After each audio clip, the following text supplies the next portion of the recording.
It's the end of week 4. It's Sunday. We're going to be recapping all of the action from Sunday's games. We're going to take a look at everything that transpired. We're going to do lines of the night. All that stuff is happening. You know what it is. It's a recap show. Michael Melton. Thanks, Josh. It's Michael Bolton here, and it's time for another episode of the Locked On Fantasy Basketball Podcast. Let's get to it. Let's get to it, indeed. You are Locked On Fantasy Basketball, your daily fantasy basketball podcast, part of the Locked On Podcast Network.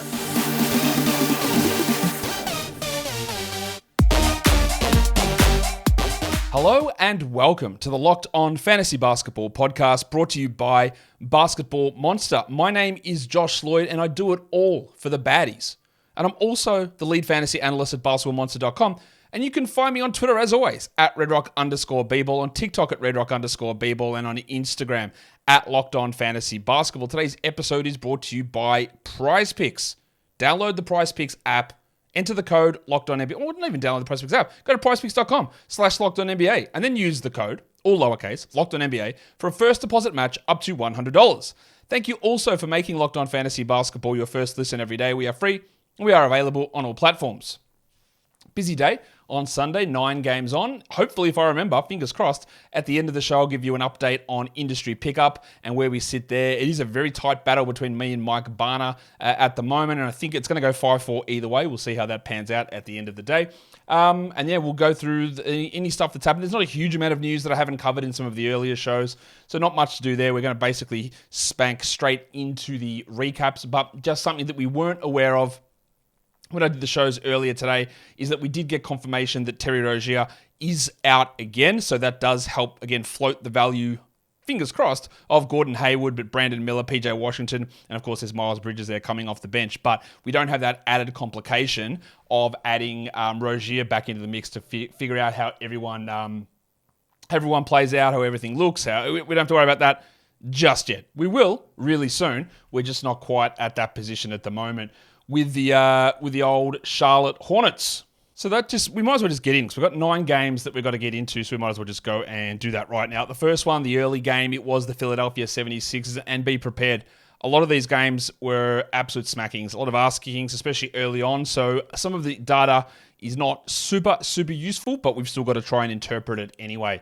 The Sixers beat the Nets by 22, 121-99, the final score. Congratulations if you have been holding DeAnthony Melton, because it is paying off pretty well at the moment. He is, top 40 over his last 5 games and 70th over the last 2 weeks, not including turnovers. 21-5-1, 3 steals, 4 triples. Of course, he's not an 80% shooter. He's not going to continue to do that. But the 3 steals there are nice. This is why I was big on him being a category league guy and holding on to him and dealing with it, because he is able to put up good lines. He's not going to always do it. He's not going to always do it, but he did it. Maxey had 25 with 10 assists, no defensive stats, while Embiid had 32, 12, and 9, big numbers, and 9 of 10 from the line. Toby Harris, the thick hogsman, there has been a drop-off in his production, 10 and 5 with 2 steals on some rough shooting. And then we saw Nick Batum return. He went straight back into the starting lineup, but he didn't play 30 minutes. He played 24. 3-3-3 as he Chris Galed his way to a line that's not useful for basically anybody. But we don't need Batum in a 12-team league. We can look at him maybe in a 14, but that's about it. And then that ends Rob Covington. 11 minutes for Bobby. He had a steal and a block, so still useful there, but you can't get by as an 11-minute player who's going to be sort of all over the place in terms of rotation, and it's going to get worse when Oubre returns. You can't bother with that. What is interesting is that the package Jaden Springer played 21 minutes. Beverly was down to 12. Marcus Morris was a garbage time specialist.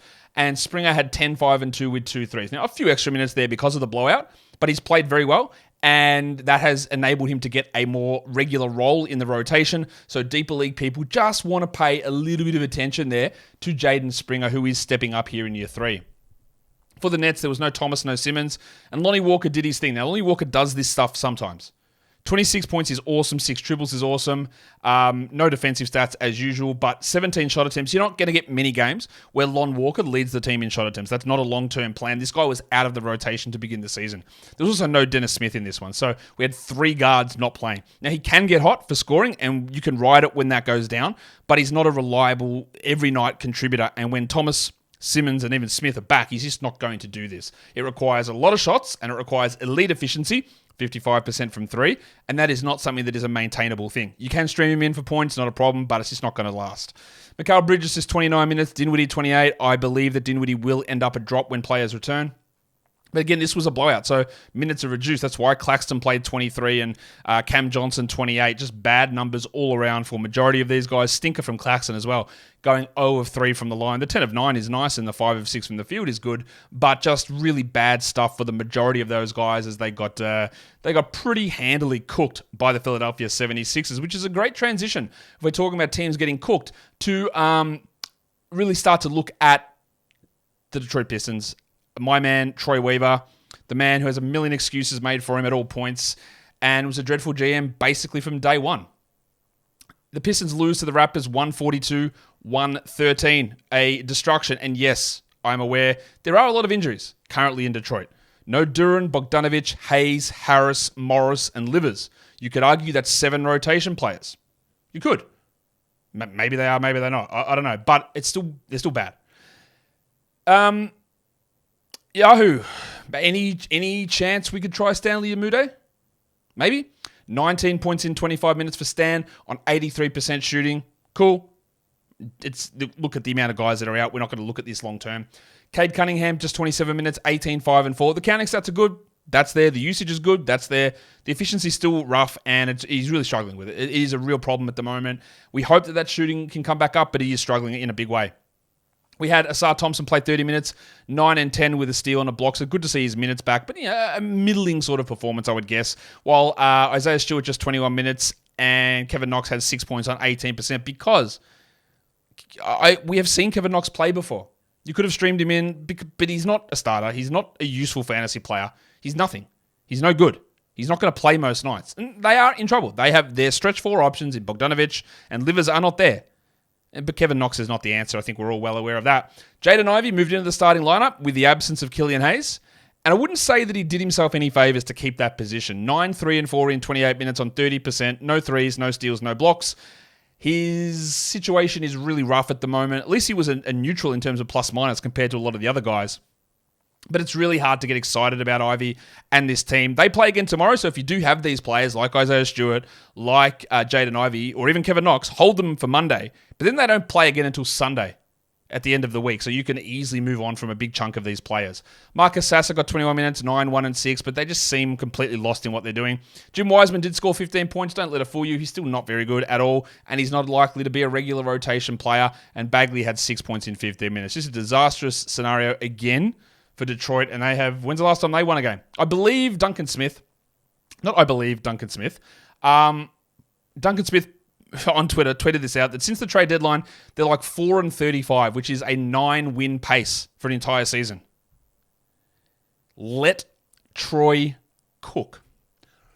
All right. So what else on the other side? What about my Toronto Raptors? Is Jakob Poeltl back? I hope so. 25 minutes, 16, 10, and 4. A steal, 3 blocks, 100%. The reason that I was interested in drafting him was block numbers, was out-of-position assists, was a good field goal percentage, with some rebounds. And then his minutes got weirdly cut. He's been top 70 over the last 2 weeks, so he's basically back where we need him to be, which is great. Scott Barnes, 17, 7, and 9. We put him under the lens yesterday, and we did look at what's going on with the defensive stats. Well, another day with no blocks. That's 2 blocks in his last 5 games total.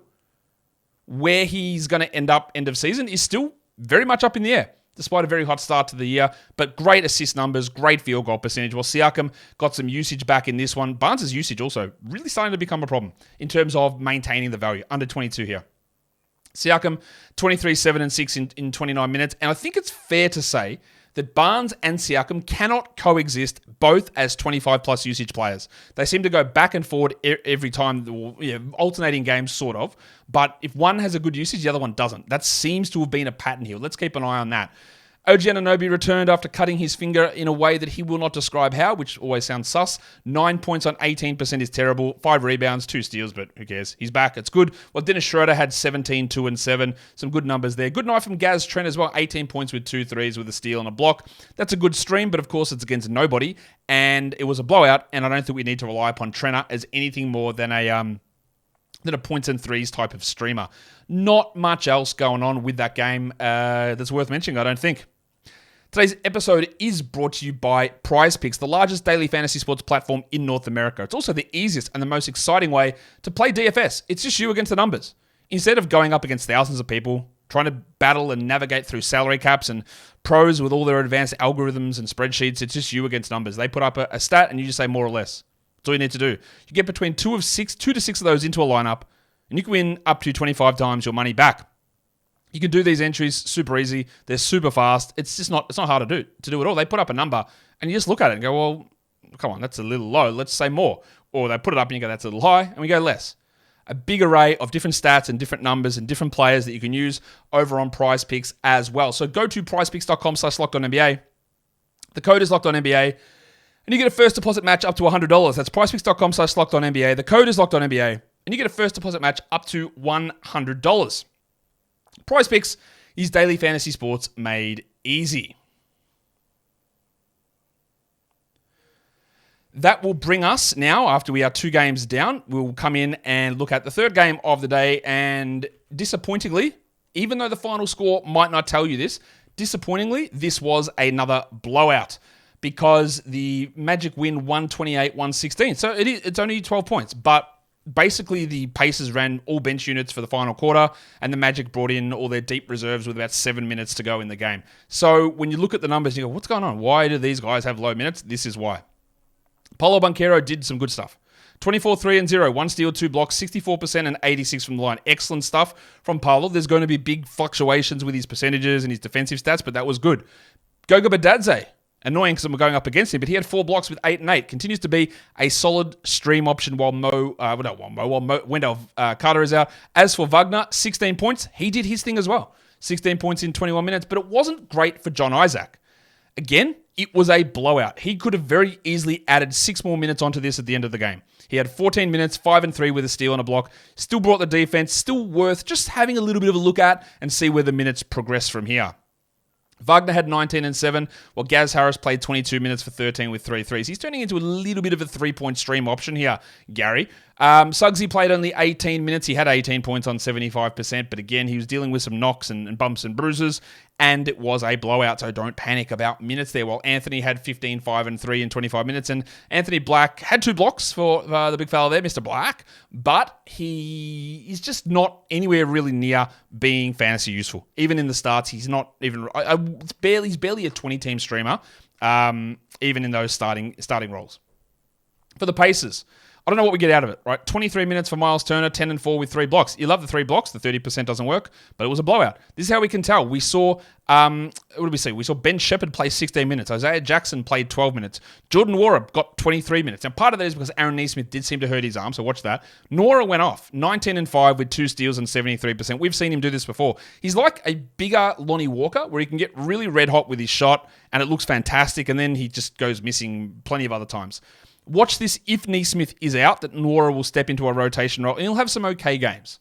Bruce Brown, just 22 minutes. Mathurin had 14, 6 and 3 on poor shooting, but got to the line, which is encouraging. He's still probably just a real fringe sort of guy, Benedict, here at the moment, because of the ups and downs of the rotation. They are the blowing teams out or getting their backs blown out as well. It's all over the place for the Pacers in terms of their rotations. Obert Toppin, 6 points in 16 minutes on 38% shooting, while TJ McConnell, he had sort of taken over from Andrew Nembhard. I don't know how permanent that is or what the minutes are going to be, but 21 minutes, 11, 4 and 5. Otherwise, look, if he is ahead of Nembhard, he does become an assists streamer for your deeper formats, because that's what he can do. But again, these games have been so all over the place in terms of rotation minutes because of the blowouts that it is hard to get a full understanding of it. The Denver Nuggets and the Cleveland Cavaliers is your next game, and the Cavs with a big victory. 121-109. On the Nuggets side of things, again, a little bit of a blowout. 27 minutes for Michael Porter Jr., 21 and 6. Jokic, very much not Jokic-like. His free throws have been so weird this season. 2 of 5 for 40%. But he had 18, 10 and 7 with a steal and a block in only 28 minutes, and they just got cooked. We only had 21 minutes from Reggie Jackson. He had 7 points with 2 steals. KCP continuing to be a defensive streamer. He had a 1-1 with 9 points and 2 assists, but he's very hard for me to look at as an absolute must-roster player. And interestingly, we had Peyton Watson out of the rotation, and they went, which is disgusting, with Justin Holiday. We're seeing Strother and Jalen Pickett, 2 of their draft picks this season, getting minutes. as a genuine part of the rotation, and that should raise some eyebrows for deeper leagues, but it's not great for Peyton Watson, who started out pretty well this season and has sort of fallen away. But again, a little bit of a blowout here that I'm not sure what we take out of it. 19 minutes for Pickett, 8, 2, and 3, which is something, but it's not anything we care about. Now, on to the Cavs. They were without, obviously, Isaac Okoro, Ricky Rubio, Milk, they're all gone. And then Don Mitchell was out with a hamstring injury, and then Karis LeVert was out with knee soreness. So who's their guard going to be? Well, unknown player. Stepped up, played 25 minutes, and had 21, 4 and 4 with 2 steals and a block. He shot 70% and was 7 of 7 from the line. That is a masterful, and I'll tell you who it is. It's Craig Porter Jr. If you play on ESPN, you wouldn't know that because you can't add him because they're inept at their jobs. Porter was a great stream today. Everything worked in his favor. We talked about this on one of the shows yesterday. Hey, watch for Craig Porter. There is a chance here. And he's a very interesting statistical beast. 21, 4 and 4, 2 steals and a block. Ridiculous you can't use him, but pay attention to this. They've got a great schedule this week, and if one of Mitchell and LeVert remain out, he might actually be worth a look. Let's go to 14 teams, but maybe even in 12. Maybe. Probably not. If they're both out, yeah, absolutely. If both Mitchell and LeVert are out, then absolutely we're looking at Porter. But some really good stuff from him. Darius Garland had 26, 3 and 6, while Evan Mobley had 16, 10, 5 with 2 blocks. Max Strus didn't really take advantage of everyone being out. 10, 6, and 5 is fine, but only 7 shots. While Jarrett Allen had 15, 5, and 5. Even Dean Wade was able to put up numbers, and that's how you know it was a blowout.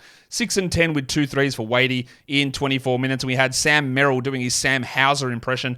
9 points, 3 threes. That's all he does. He doesn't do anything else. And yeah, that's just, they're a team with no guards. Mitchell, LeVert, Okoro, Rubio, Milk, all out. And that enabled Porter to get a role. I think Porter's actually better than Jerome. And I think he should be, you just got to pay attention to it and see who's in, who's out. But it was a great opportunity. It presented itself. And Craig Porter Jr. was out here absolutely saluting and giving us the great numbers. Shout out to the unknown player. Today's episode is brought to you by FanDuel Sportsbook. Score early this NFL season with score, again, update it, my guys. America's number one sportsbook is FanDuel. You can score earlier NFL. FanDuel, number one sportsbook. You know what it is. It's all there. Right now, new customers get $150 in bonus bets with any winning $5 moneyline bet. That is $150 if your team wins. So, when you're out there looking to chuck in a moneyline bet, you get your $150s in bonus bets back. And then, all the other bet types, parlays, sides, totals, player props, futures, NBA MVPs, NFL MVPs, NFL Super Bowl champs. You can check it all out over on FanDuel. So if you've been thinking about joining FanDuel, there's never been a better time to get in on the action. Go to FanDuel.com/lockedon and kick off the NFL season. FanDuel is an official partner of the NFL, and don't forget to gamble responsibly.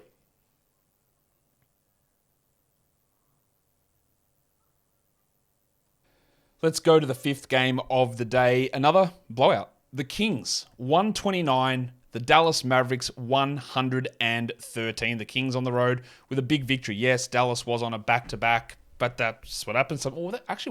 Yeah, now I'm confused. Yeah, I think Dallas was on a back-to-back. I'll need to double-check that. Now I've lost my mind. It's okay, Josh. Trust your mind. You were correct. Dallas was on a back-to-back. The Kings 129, Dallas 113. Fox and Sabonis were great. 30.6 triples for De'Aaron Fox. Talk about a bonus on a Sunday. 7 assists and 3 steals, elite shooting, while Sabonis was elite as well. Now, he delivered his usual 0-0, but 32, 13, and 6 on 87% shooting is great. He's turning into a pretty problematic free throw guy, though. 6 of 10 from the line. That's going to hurt rankings, but you know how to deal with that. With Kevin Huerter out, Chris Duarte started. 13, 8 and 4, 2 steals and 3 threes on 63%. I will say this, I don't care. I will not be adding him in 12-team leagues because there's a couple of things here. Huerter was out. And I think all this probably does is render both of them useless in that maybe there's more of a minute split now. And the way that Duarte got this done was on under 12% usage. That's just not a realistic expectation. He's not going to get 8 rebounds. He's not going to play 33 minutes. He's not going to shoot 63%. I wouldn't add him. And I think it hurts Kevin Huerter quite a bit. Only 18 minutes for Malik Monk, which is a little frustrating. 12, 2, and 3 with 4 threes. Still good enough to be a 12-team league player, while Keegan Murray got his shot back on track, 17, 3, and 4 in 33 minutes, shot 54%.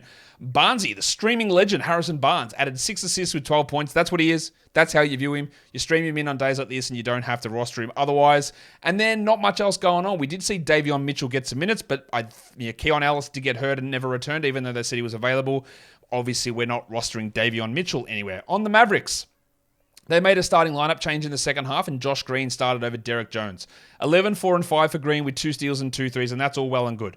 But I don't care, because I would need to see one of Kyrie or Luka out. I would also need to see Green starting, and I would need to see him put up decent numbers a couple of games in a row, and I just don't think that's going to happen. So even though there was a change in the lineup, I am not rushing to add Green in 10 or 12, or probably even 14-team leagues. I am dropping Derek Jones in 14s, and I am dropping Grant Williams in 12s, who had 7, 3, and 2 did Grant in 20 minutes, and Jonesy had 6 points in 19 minutes. Tim Hardaway keeps scoring with 14 points, while Luka had 25, 10, and 7. 3 steals as well for Luka, and Kyrie had 23, 2, and 1. So some good games from those guys. A little bit underwhelming from Derek Lively II, 6 and 9 with a steal and a block, but he should be on somebody's roster.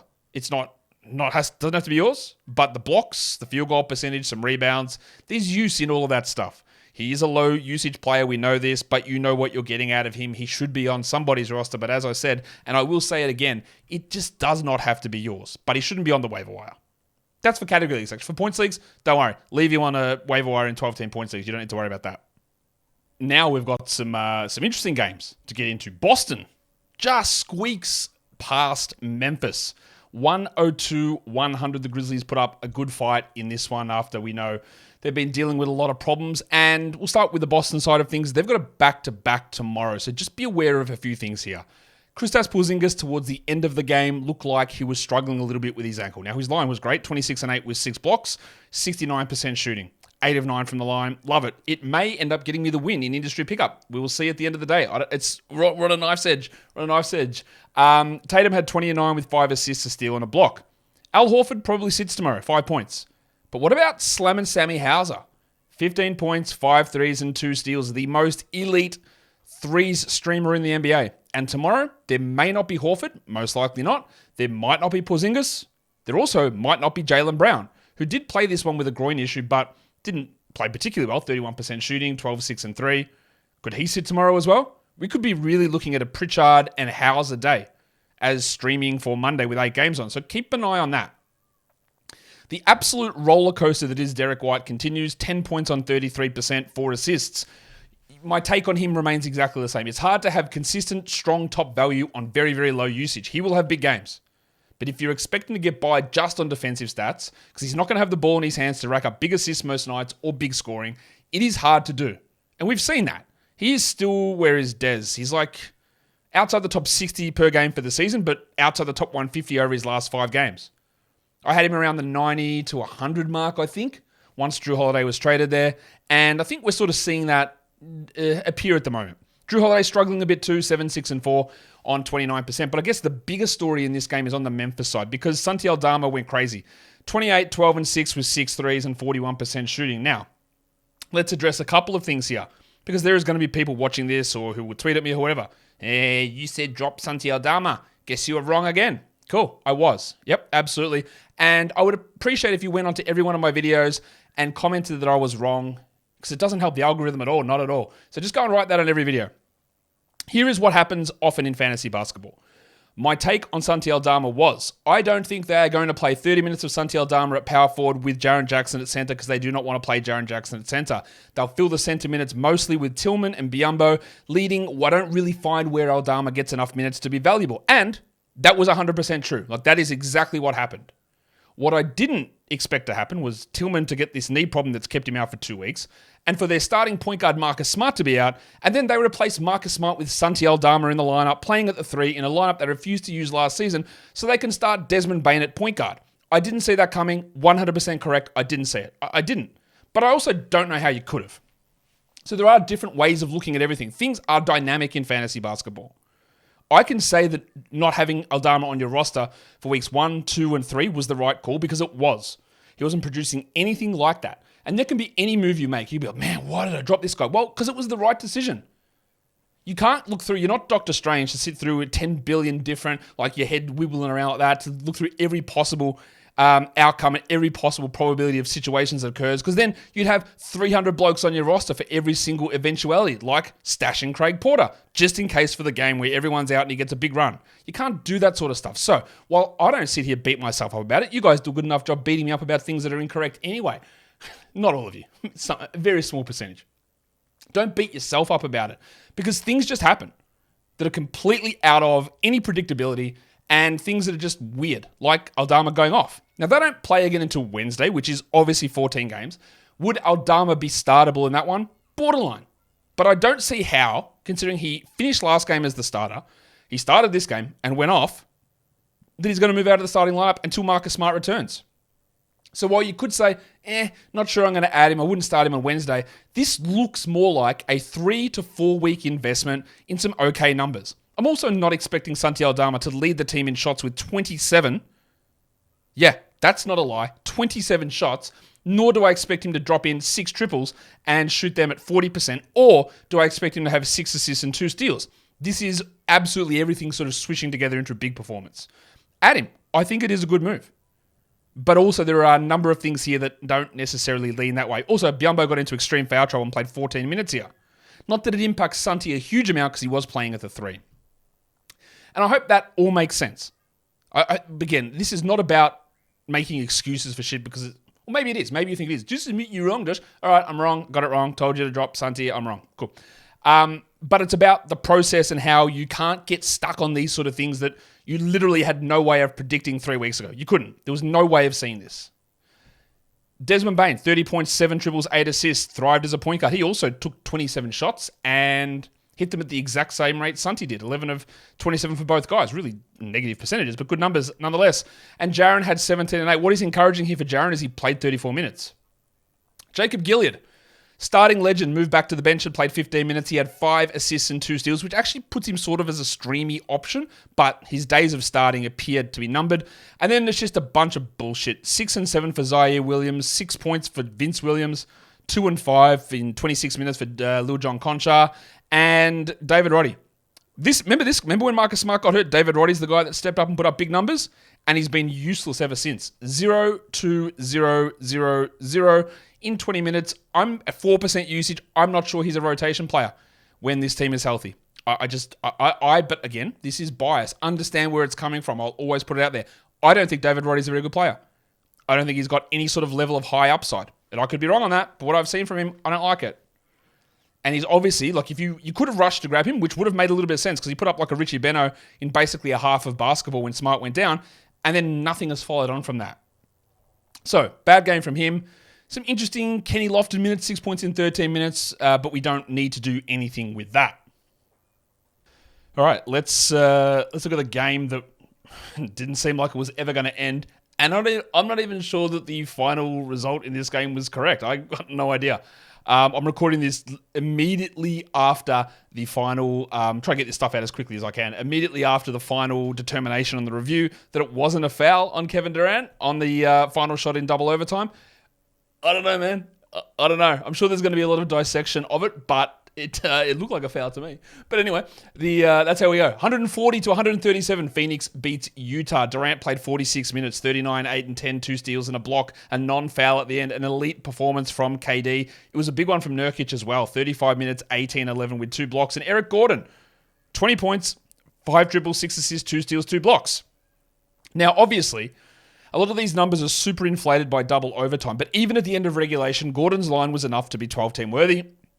So was Grayson Allen, who had 14, 4 and 3. And as long as Bradley Beal is out, those two guys are going to have streaming appeal for 12-teamers. Booker had 26, 5 and 8 on 38%. Not his best game, but still pretty good numbers. The bench, not a lot to talk about. Goodwin, no use. Bates Diop, not much. Kogi, 14 minutes. And Drew Eubanks. With Nurkic playing well, we didn't get much Eubanks in there. For the Jazz, Larry Markkinen, amazing. He had a Richie Beno, 2 for 2, 2, 2. 38 and 17 with 2 steals, 2 blocks, 58%. Annoyingly, only 6 of 9 from the line. I'm sure the Jazz would have liked another 3 of 3 from there. You know what's an interesting thing? When you go look at what's the likelihood of an 80% shooter hitting all 3 free throws, it is not as high as you think it is. I've got to remember what the actual number is. It's like a 60% chance, I believe it is, of a 80% shooter hitting all 3 of their free throws. Something like that. It's to do with probably, I wish I should know. Let me go figure this out. I misspoke. An 80% free throw shooter, it's 51% likely that they hit all 3 of their free throws. Let's say Markkanen is an 86% guy. I don't know why I'm going on about this, but I think it's just interesting because we always just assume that these elite free throw shooters are going to knock them down in this scenario. An 86% guy trying to hit all 3 of his free throws is actually a 64% chance of happening. There you go. There's your daily dose of probability. Markkanen was great. It was a big night from Taylor Horton-Tucker off the bench. 25, 4 and 3 with 2 steals. He only played 29 minutes and he didn't play in the closing lineup or in overtime. He scored well. He is going to be a stream guy like this. Coincidentally or not, I'm not sure, but with him putting up big numbers, Jordan Clarkson didn't really get going until overtime. We'd seen that trend happen. Horton-Tucker to the bench, Clarkson goes off. Horton-Tucker got more minutes in this game and Clarkson struggled, but then overtime corrected it. You don't need to add Horton-Tucker, obviously. While Keontae George, 34 minutes, only 7 points on 17%, which is putrid, obviously, but 5 rebounds, 11 assists, and a steal, and he needs to be rostered. While Ochai Agbaji, the triple one's nice, but he took 1 shot in 34 minutes. We don't roster him outside of the streaming opportunities. Olynyk had 6, 5, and 5, which is all right. But Colin Sexton, how about that? 5 rebounds. That's 4 years worth of production for Colin. He also had 18 points with a steal in his 23 minutes, and Johnny Collins had 15 and 12 with 2 steals and a block. This game would not end. They do look much better to me, the Jazz, with George in there, actually distributing and letting others do what they need to do. I didn't actually tell you what Clarkson's numbers were. 22, 7, and 5 on 35% shooting and 71 from the line. So one of his worst games of recent times, but still ended up with a pretty good line as they fall in double overtime to the Phoenix Suns. All right, the next one was a blowout. It was the Thunder beating the Blazers 134-91. This was over. And like I said, first half, it was done. The starters for the Thunder didn't play really at all in the second half, in the final quarter anyway. So we only got 23 minutes for Shea, 28, 3 and 4. Chet had 16 and 6 with 2 blocks. There was no Bronco Jalen Williams in this game. So they started Kayson Wallace, who's getting a lot of minutes, and he's just not doing anything statistics-wise with it. 2 points and 1 steal in 21 minutes, but they're trusting him a lot with minutes, which is something to keep an eye on. Giddey had 6, 4, and 5. Dort had 12 points on some solid shooting. I still don't think Dort's a 12-team league guy. And Isaiah Joe did it again. 5 triples. What did you get out of him if you streamed him for this 3 games in 4 nights? 14 threes across 3 nights? Aaron Wiggins stepped up. We got Jalen Williams minutes. Yeah, just a disaster in terms of the Blazers, but also getting big minutes out of your Thunder players. For the Blazers, another strong Skylar Mays game, 11, 2, and 7 with 2 steals and 2 triples. He's knocking on the door of being a rosterable. Nah, that's not true. I just wanted to use he's the one who knocks, but he is obviously rosterable until Brogdon comes back. We're on DeAndre Ayton free throw watch. He took 2 of them. He only hit 1. That's his first miss for the season, I believe. He continues to stink. While it was another strong Jabari Walker night. 13 and 7. Just a name to keep an eye on. Shaedon Sharpe is absolutely rooted. He is cooked. 7 and 4 and 1. I actually am getting more and more convinced by the day that when players return, he will be droppable. You don't drop him, but he is really struggling. And Jeremy Grant, getting the bag legend, Jeremy Grant, 14-0-1, one of the most annoying and empty players in the NBA, which is frustrating because he used to be one of the best and most winning role players in the NBA. But he got his money. Who am I to complain about getting money? Because that's an awesome thing to do, right? If I had the opportunity to be getting paid as much as Jeremy Grant, damn right I would do it. To a degree. We got 21 minutes of Chris Murray. That's how you know this game was a disaster. While Tamani Kamara had some foul issues, so he only played 15 minutes. Again, this game's just a bullshit game that we don't really need to dive deep into. You're not getting gigantic insights out of it. But the next game, you're getting a little bit out of because it was a very close one. It was the Houston Rockets and the Lakers. The Lakers win it 105-104. Şengün continues to put up good numbers. Had some foul trouble, so his minutes are a little bit lower. 31 minutes, 23, 10, and 5. It's always good. Again, you know what I'm going to say. When a coach keeps a guy on the bench in order to be able to maximize him to play more later on, and in effect just ends up fouling him out anyway. So we only got 31 minutes for Şengün, who ended on 4 fouls. He had 2 early ones in the third quarter, I believe it was, that got him benched. Big numbers there. Van Vliet, 15, 1, and 16 assists with a steal. His steal numbers, I don't think, are coming back to the level they were in Toronto, but at least we're getting 1 here. Dylan Brooks, who'd been invisible. Over his last 5 games before today, he was 276th. He had 24 points, 6 triples, 4 steals, and took 21 shots for I don't know. I don't know what the reason is. I don't know why he took so many shots, but he did. It worked all right. Don't think we need to worry about him in 12s. Jabari Smith, is that enough for you to keep him on your roster? Probably. 14, 5, and 1 with 2 threes, while Tari Eason had 2 and 5. He will not play tomorrow. He's resting on a back-to-back. Again, I just don't know how we get to 12-team value with him outside of streaming. Stinking from Jalen Green, 9, 6, and 3 on 30% with 1 of 3 from the line. He'd been playing much better. That's clearly not. That's not better. That's bad. While Jeff Green had 13 in 14 minutes. Not a lot else to talk about here with this team. We're interested to see what they do with Eason out. And still no Amen Thompson. Did they just pump the minutes into the Wild thing, Jay Sean Tate, who played only 16? Probably. Did they give any minutes to Cam Whitmore? Probably not. On to the Lakers. LeBron, 40 minutes, man. Jesus Christ. 37, 6 and 8, 3 steals, 74% shooting. This guy is doing just... It's ridiculous. Honestly, it's ridiculous. Anthony Davis, 27 and 10, while Reeves had 17, 6 and 6 in 25 minutes. I would love Reeves' minutes to be a bit better, but getting to the line 6 times is great, and he's still... Even though he is coming off the bench, he's still top 90 over the last 5 games and top 80 over the last 2 weeks. So it's not ideal, but it's still okay. Cam Reddish, settling into what he does. Playing Cam Reddish 39 minutes a night is probably a war crime somewhere, but that's what they're doing. And he is an excellent steals streamer. He continues to do that. 3 steals. 7 points in 39 minutes doesn't cut it across the board, but there is enough value in him as a defensive guy. While D'Lo sucked. 4 points on 13%. He'd been really good. He wasn't here, obviously, when Hachimura got extra minutes with D'Lo sucking. 11 and 4, 2 steals for Rui is a nice little surprise, but we don't want to roster him. While Christian Wood's revenge game yielded 2 rebounds on 0% shooting. And Taurean Prince, remember Taurean Prince's first night explosion? He had 2 points on 9%. Those guys continue to suck ass. And yeah, we obviously don't need to be rostering the Crucifix Christian Wood really in any position. So that is... all of the games recapped for the action across, what day was it? Sunday? Yeah, Sunday. Let's, it's about this time, isn't it? Let's do we don't have a stream of the day to recap, so let's do the lines of the night.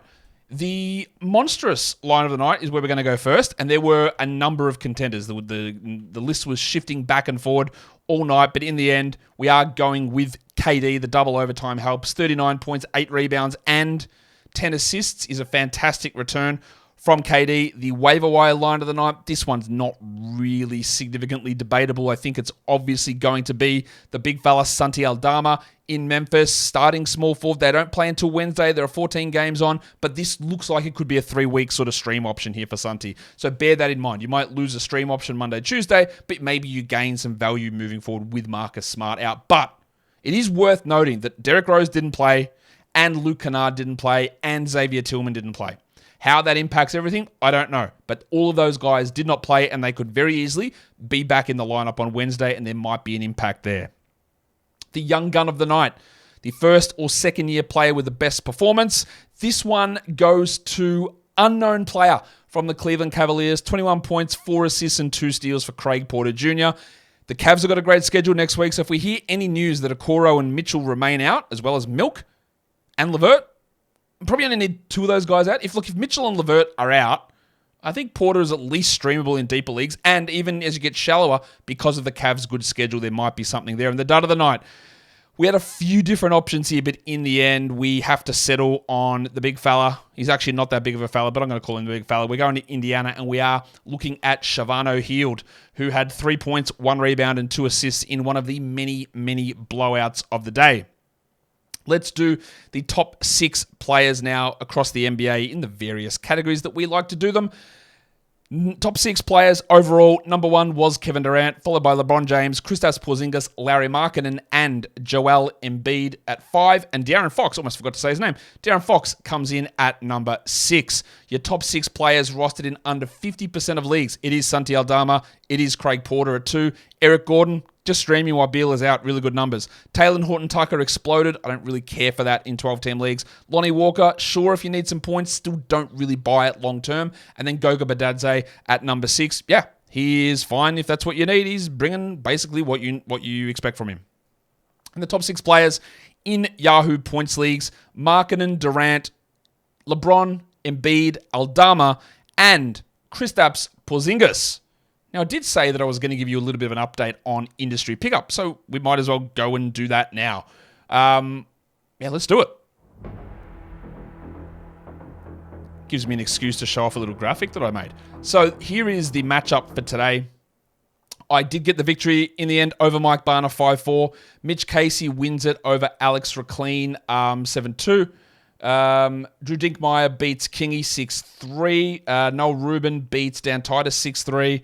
Mike Catron beats Alex Barutha 7-2. And Rhett Bauer beats B-Dub 6-3. And if I go and have a look, if we can flick that across to the standings, so that puts me on top 24-12. Then Drew Dinkmeyer, Mitch Casey, Rhett Bauer, B-Dub, Mike Catron at 6, Noel Rubin 7, Reclean 8, Kingy 9, Barner 10, Titus 11, and Barutha at 12. Should we have a look how it went in my other leagues? Let's have a look. The Locked On Fantasy Basketball Bowl Category League. Let's have a look at the scoring in that one. As I just do this on the fly. What did I win there? Where's my little matchup? Why did that come up wrong? That's the wrong league. I'm not in Global. I'm in North. Don't know why that gave me the wrong one. Here we go. I had a 5-4 victory over Triples and a 4-3-2 victory over Super JKP. In the FBI LOFB World Cup, I beat Il Gigante 5-4. That's a good W there. And what about Locked On Fantasy Basketball Bowl Points Division? How did I go in that one? All right. Me against Mushers, I lost. And then against Lucky Jacks, I won. So that's pretty good. All right. Happy with how all of that panned out. Good results for the week. I think my 30 deep team, we won one, lost one as well. And that's the end of today's show. So, don't know why I've got the zoomed in screen there. Normally we go to the wide shot for the end. That's where we're at. So follow this podcast on Apple Podcasts, Google Podcasts, Spotify, and on the Odyssey app. And if you are here on YouTube, thumb it up, leave your comments down below, subscribe. You know how to do it, guys. We are done here. Thank you so much for listening, everyone. See ya.